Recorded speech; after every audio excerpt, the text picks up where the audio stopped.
Chapter 3, U.S. Ties to Britain Strengthened. FDR's re-election a victory for Britain. On November 5, 1940, President Roosevelt won an unprecedented third term, defeating Republican Wendell Willkie. However, he did not win by as large a margin as in 1936 over Republican Alfred Landon. With the election over and won, FDR no longer needed to exercise the same caution with respect to his dealings with England. Just 2 days after his re-election, he met with British purchasing agent Purvis to discuss more military supplies for England. Roosevelt proposed allocating military supplies to Britain and Canada on a 50-50 basis. When the subject of ships came up, FDR mentioned leasing supplies to the Allies, and he said nothing about payment. On November 8, the SS City of Rayville became the first U.S. merchant vessel to be sunk in World War II. It hit a mine laid by a German raider south of Australia in the Bass Strait. FDR did nothing about it. Meanwhile, the U.S. military was continuing to plan for war. On November 4, Chief of Naval Operations Stark drafted a new estimate of the world situation for presentation to the Secretary of the Navy. In this draft, presented as a formal memorandum on November 12, Stark considered 4 possible plans for action. A. Limiting American activity to Western Hemisphere defense. B. Directing primary attention to Japan and secondary attention to the Atlantic. C. Directing equivalent pressure in both theaters. D. Conducting a strong offensive in the Atlantic and a defensive one in the Pacific. Stark then argued for his 4th plan, Plan D or Plan Dog as it was known in service lingo. U.S. aid to the British. As a preliminary to possible entry of the United States into the conflict, he, Stark, recommended that the United States Army and Navy at once undertake secret staff talks on technical matters with the British in London, the Canadians in Washington, and the British and Dutch in Singapore and Batavia, to reach agreement and lay down plans for promoting unity of Allied efforts should the United States find it necessary to enter the war. British Ambassador Lord Lothian had been advised in October that his discussions with the United States about further supplies for England would have to wait until after the election. On returning to Washington on November 23, he spoke with newsmen. "Well, boys," he remarked, "Britain's broke. It's your money we want." FDR, Morgenthau, and Churchill all chided him for this calculated indiscretion. In his defense, Lord Lothian reported to London that American public opinion was still saturated with illusions, that we have vast resources available that we have not yet disclosed, and that we ought to empty this vast hypothetical barrel before we ask for assistance. It was this fact, he explained, which had induced him to make his statement. It is clear that the exhaustion of funds could hardly have been concealed much longer. A week after that, Sir Walter Layton, Director General of Programs in the British Ministry of Supply, submitted to Treasury Secretary Morgenthau a paper headed Initial Orders to be placed for output. The British document cited a figure of 2,062 million plus 699 million for capital investment necessary for creating new productive capacity. Morgenthau immediately took this document to FDR and asked for instructions. Thus, Roosevelt was finally forced to face up to the question, which he had successfully avoided until then, of financing Britain's urgent purchases. Roosevelt sailed aboard the Tuscaloosa on a post-election cruise for rest and reflection. While at sea, he received a 4,000-word plea from Churchill for American naval escorts in the Atlantic, 2,000 aircraft per month, and much, much more. Churchill stated further that orders already placed or under negotiation many times exceed the total exchange resources remaining at the disposal of Great Britain. The moment approaches when we shall no longer be able to pay cash. The ball was clearly in FDR's court. Stevenson, the British agent Intrepid, described the U.S. British relationship at the end of 1940s as a common law alliance. In other words, the United States and Britain were bound in a relationship that did not enjoy the blessing or sanction of law, a relationship that existed in spite of the officially enacted U.S. Neutrality Act, and in spite of Roosevelt's pledges to the people of the United States that he would not permit the nation to become involved in entangling foreign alliances or intervention in foreign disputes. Lend-Lease for Peace. It was apparent that the British could no longer operate on a cash-and-carry basis. FDR had been trying for some time to devise a new arrangement to help England. Finally, he hit on what became known as Lend-Lease. On returning from his cruise, he announced at a press conference a new Aid to Britain program. In his folksy manner, he explained, "If my neighbor's house catches fire and I am watering the grass in my backyard, and I don't pass my garden hose over the fence to my neighbor, I am a fool. How do you think the country and the Congress would react if I should put aid to the British in the form of lending them my garden hose?" This new Lend-Lease program was intended to help Britain by tapping the wealth of U.S. taxpayers. A few days after FDR proposed his scheme, the German government charged that U.S. aid to the United Kingdom was moral aggression. During his December 29 fireside chat on the radio, Roosevelt answered Hitler's charge. The Nazi masters of Germany have made it clear that they intend not only to dominate all life and thought in their own country, but also to enslave the whole of Europe, and then to use the resources of Europe to dominate the rest of the world. The intentions of the United States were completely honorable and peaceful, he said. There is no demand for sending an American expeditionary force outside our own borders. There is no intention by any member of your government to send such a force. You can, therefore, nail any talk about sending armies to Europe as deliberate untruth. Our national policy is not directed toward war. Its sole purpose is to keep war away from our country and our people. We must be the great arsenal of democracy. For us, this is an emergency as serious as war itself. We must apply ourselves to our task with the same resolution, the same sense of urgency, the same spirit of patriotism and sacrifice as we would show were we at war. FDR sent his proposal for Lend-Lease to Congress early in 1941. As noted New York Times correspondent Arthur Kroc recalled, Congress and the public were assured on the highest executive word that the measure was a means to keep the United States from becoming involved abroad, on land, sea, and in the air, in World War II. For Kroc, this constituted gross deception. It was obvious, and so pointed out repeatedly at the time, that militant reaction by the Central Powers in Japan was a certainty. Hence, the Lend-Lease Act would inevitably change the position of the United States from a disguised co-belligerent, a status previously reached by presidential executive orders, to an active one. Morgenthau testified for Lend-Lease, saying that its purpose was to save the British fleet as a bulwark in the Atlantic. The House passed the bill on February 8, the Senate on March 8, and the President signed it into law on March 11, 1941. Meanwhile, in the Far East, the United States put $100 million at the disposal of Chiang and promised him a supply of up-to-date fighter aircraft.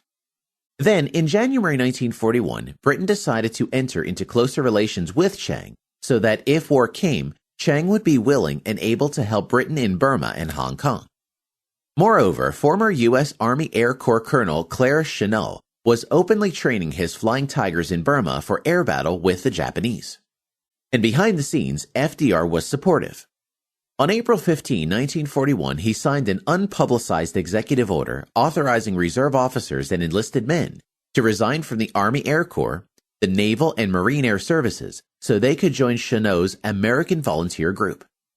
Since the U.S. was not at war with Japan and could not deal openly with China, all arrangements had to be made with an unofficial agency to ensure secrecy. The Central Aircraft Manufacturing Company of China was set up and authorized to hire 100 American pilots and several hundred ground crewmen to operate, service, and manufacture aircraft in China. As the British and Dutch were building up their defenses in the Far East, the Japanese were pursuing their own program. They were concerned not only with the advance of their forces southward, obtaining supplies of oil, but also with preventing the communists from harassing their northern border. But note number 20 denotes, the Japanese had four ends in view: to secure their Manchurian frontier with the Soviet Union, thus enabling them to move southwards without having to look over their shoulders, to obtain oil supplies and concessions from the Netherlands, East Indies by means other than the use of force, thus making themselves less dependent on the United States, to obtain complete control of Indochina so as to be able to occupy at an appropriate moment Siamese territory as a base from which to mount an attack on Malaya, and to prevent the United States either from entering the war on the side of Britain or interfering with their own plans for their southward advance. Kirby, The War Against Japan, page 59. On April 13, 1941, Japan signed a neutrality pact with Russia to safeguard her position in the north and to make it possible for her to pursue her plans southward. U.S. war planning with Britain. Secret U.S. British staff conversations held in Washington from January 29 to March 27, 1941, led to an agreement on joint strategy. American officials had already met with British counterparts in London in January 1938, before the war in Europe began, and again in August 1940, after England was at war with Germany. The British sent naval and military officers as envoys attired in civilian dress to conceal the true nature of their mission. The stated purpose of these secret ABC meetings, American-British conversations, was to coordinate on broad lines plans for the employment of the forces of the associated powers, and to reach agreements concerning the methods and nature of military cooperation between the two nations. The agreements were to cover the principal areas of responsibility and the major lines of military strategy to be pursued by both nations.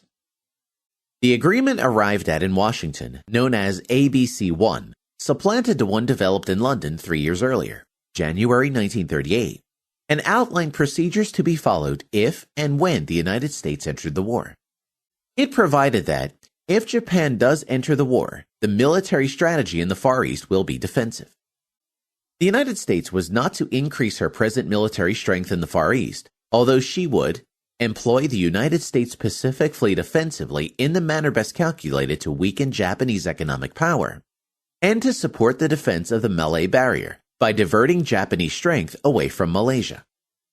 Also, according to the agreement, the United States would so augment its forces in the Atlantic and Mediterranean areas that the British Commonwealth will be in a position to release the necessary forces for the Far East.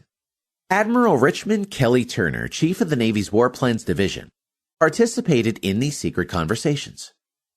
According to him, the ensuing understanding was a worldwide agreement covering all areas, land, sea, and air, of the entire world, in which it was conceived that the British Commonwealth and the United States might be jointly engaged in action against any enemy. On the conclusion of that agreement with the British, the WPL-46, U.S. Navy War Plan, was prepared after a great many talks with the Army and was approved by the Joint Board, the Secretaries of War and Navy, and by the President. The Navy issued their form of that war plan in May of 1941, and it is my recollection the Army form of it was issued about August. Turner wrote further, the plan contemplated a major effort on the part of both the principal associated powers against Germany initially. It was felt in the Navy Department that there might be a possibility of war with Japan without the involvement of Germany, but at some length and over a considerable period, this matter was discussed, and it was determined that in such a case the United States would, if possible, initiate efforts to bring Germany into the war against us in order that we would be enabled to give strong support to the United Kingdom in Europe. Thus, Turner reaffirmed that the primary goal of the U.S. British agreement was to help England and to target Germany. In complete disregard of the Neutrality Act officially in force, these conversations put the United States definitively in Britain's camp in her war against Germany. The Undeclared Battle of the Atlantic. The Germans had invaded and occupied Denmark on April 9, 1940. Exactly 1 year later, the United States assumed responsibility for the defense of Greenland, then Danish territory. According to the April 9, 1941 agreement between the United States and Denmark, the defense of Greenland against attack by a non-American power is essential to the preservation of the peace and security of the American continent. FDR wrote Churchill on April 11 that he intended to have the United States lend still more active support to the hard-pressed British in the Atlantic.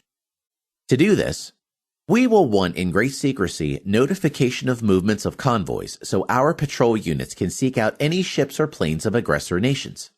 We will immediately make public to you position of aggressor ships or planes when located in our patrol area. That same day, the first U.S. shot was fired against the German target in World War II, although apparently without hitting its mark. The U.S. destroyer Niblack had been en route from Halifax to Iceland, where she was to explore the convoying of ships to Iceland, which lay within the German submarine war zone. She responded to an SOS call from a Dutch freighter that was sinking after having been torpedoed by a German sub. Niblack picked up survivors. When soundings indicated a submarine in the area, Niblack dropped 3 death charges, but no wreckage was seen. The president was reportedly furious when an account of this incident appeared in the press. On the other side of the Atlantic, Adolf Hitler was taking great pains to avoid a clash with the United States. On April 25, he cautioned his naval forces that all incidents with American ships be avoided. The commander-in-chief of his navy, Admiral Erich Raeder, was pushing for aggressive action against the United States.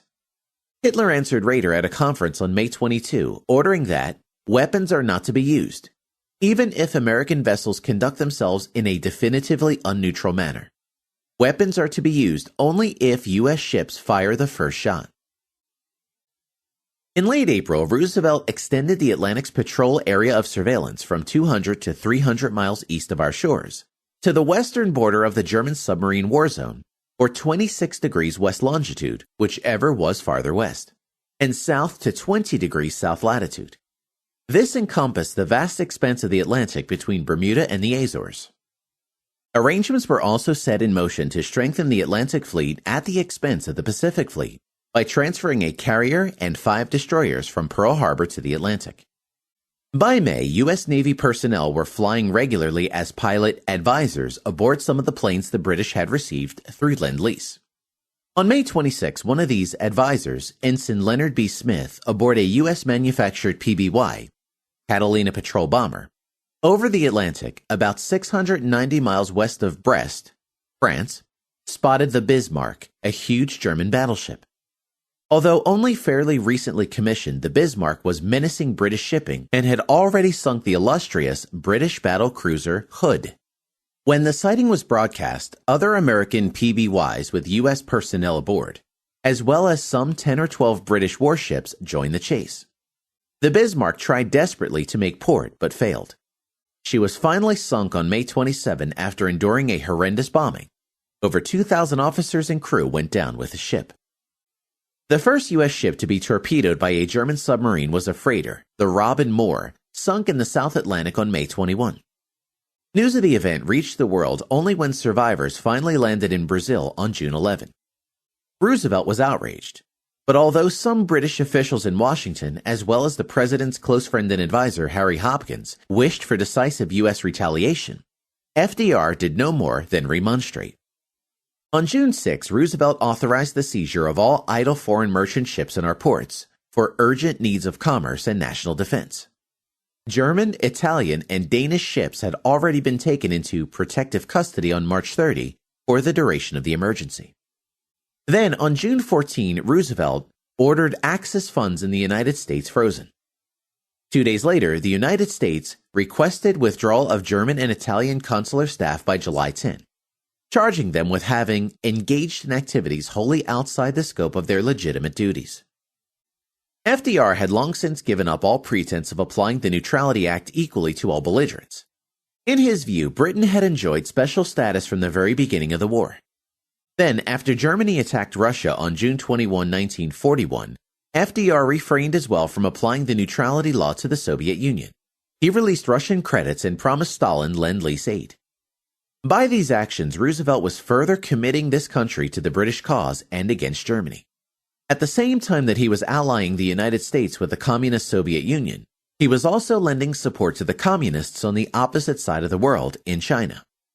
By cooling down the conversations the U.S. government had been holding with capitalistically oriented Japan, long engaged in a struggle against the Soviet Union in Asia, Roosevelt was taking the side of the communists and thus placing the United States directly in opposition to Japan. On July 1, the Roosevelt administration exchanged letters with Iceland, pointing out that it was imperative that the integrity and independence of Iceland should be preserved because of the fact that any occupation of Iceland by a power whose only 2 clearly apparent plans for world conquest included the domination of the peoples of the New World would at once directly menace the security of the entire Western Hemisphere. On July 7, the United States occupied Iceland. The Icelanders accepted the occupation fatalistically as a necessary evil. the U.S. begins escorting British ships. The desirability of instigating escort operations to help safeguard U.S. and British ships plying the Atlantic was seriously discussed during the early months of 1941. Stark had pressed for escorts in June so as not to let England fall. He proposed at one time to coordinate the departure of U.S. ships and British convoys from the vicinity of Halifax. Then on July 2, the President approved the Atlantic Fleet's plan for escort operations. The occupation of Iceland and the need to assure the arrival there of supplies and provisions provided the immediate excuse.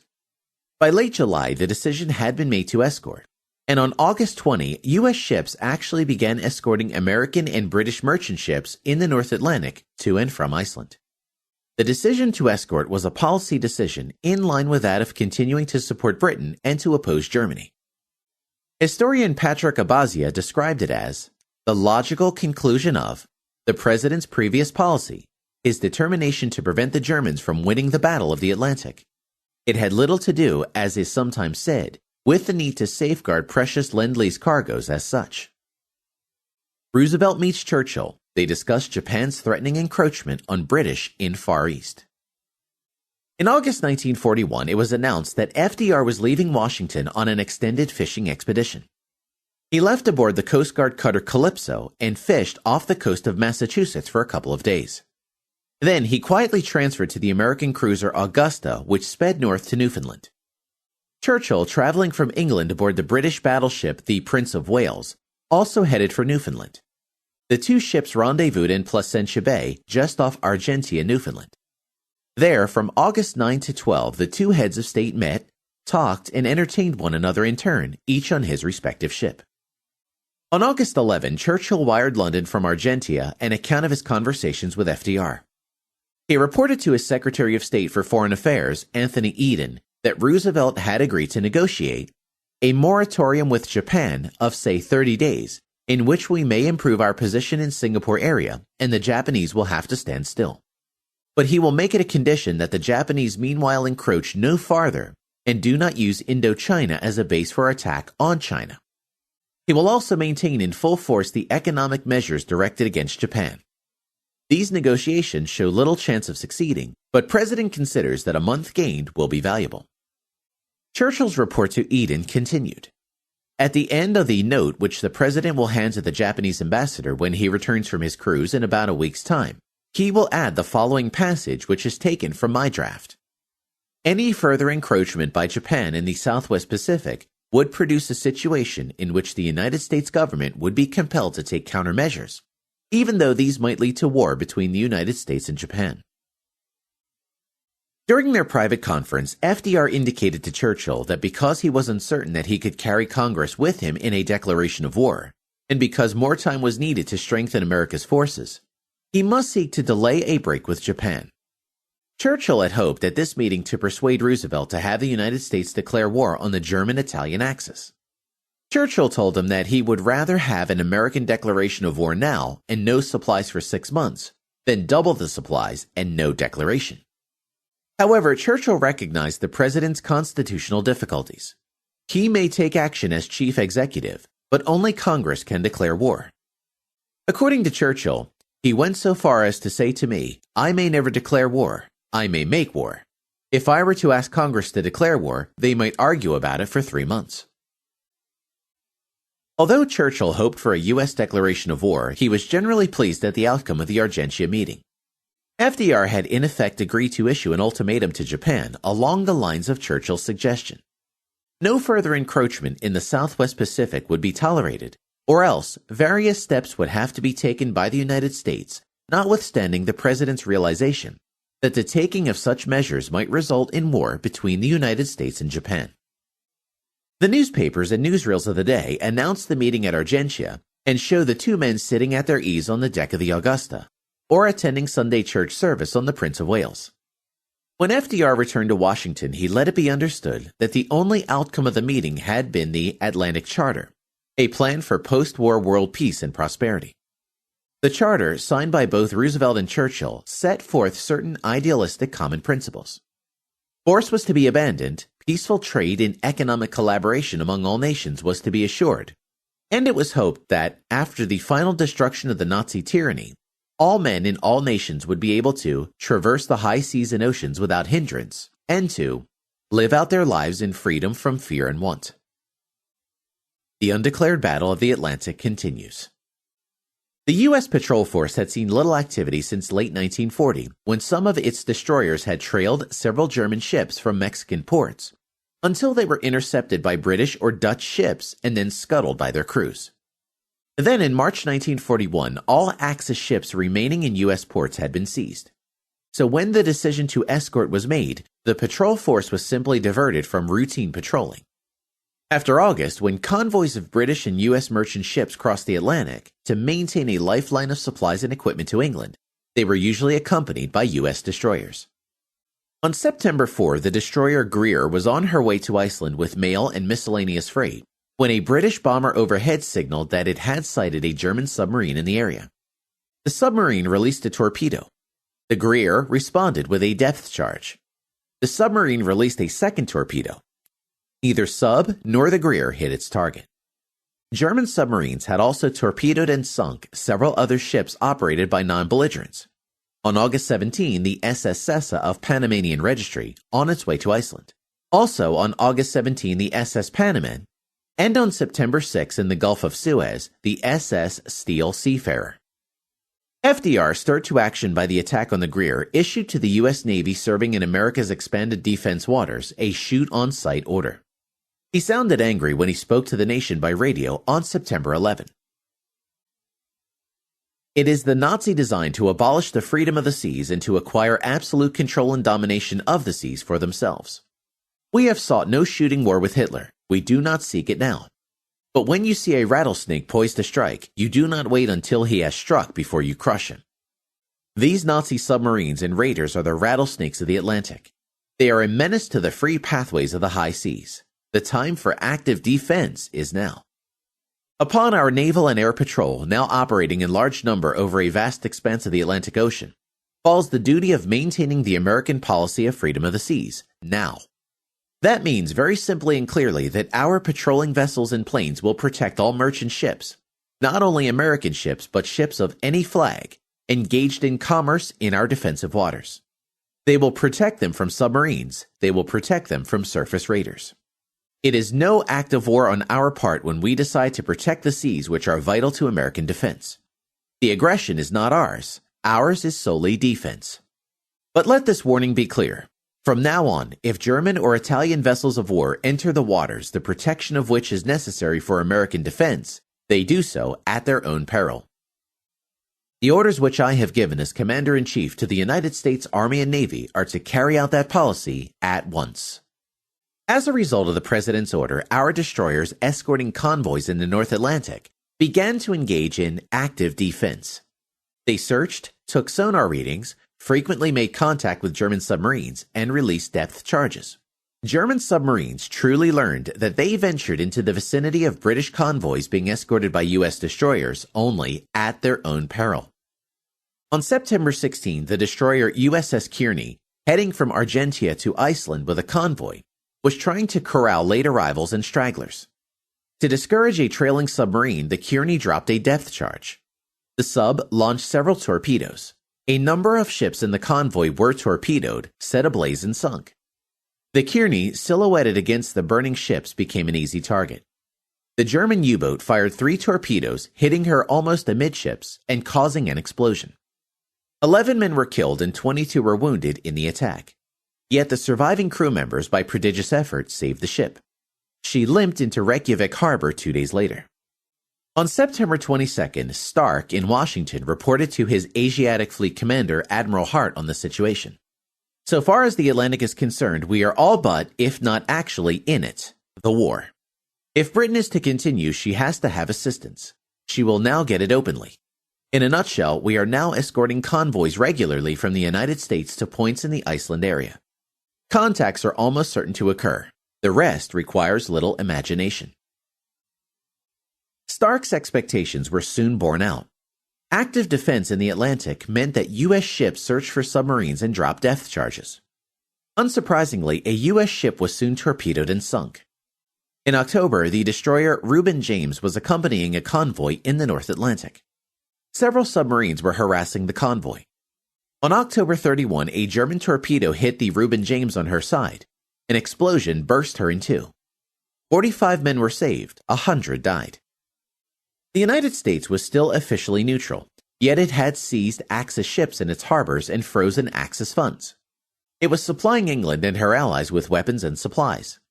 Its ships were escorting British convoys in waters infested with German submarines, dropping death charges on them. Its ships had trailed Axis ships, notified the British of their whereabouts, and stood by while the Axis ships were sunk. Its ships were being sunk and its sailors were being killed. The President of the United States, Commander-in-Chief of the Army and Navy under the U.S. Constitution,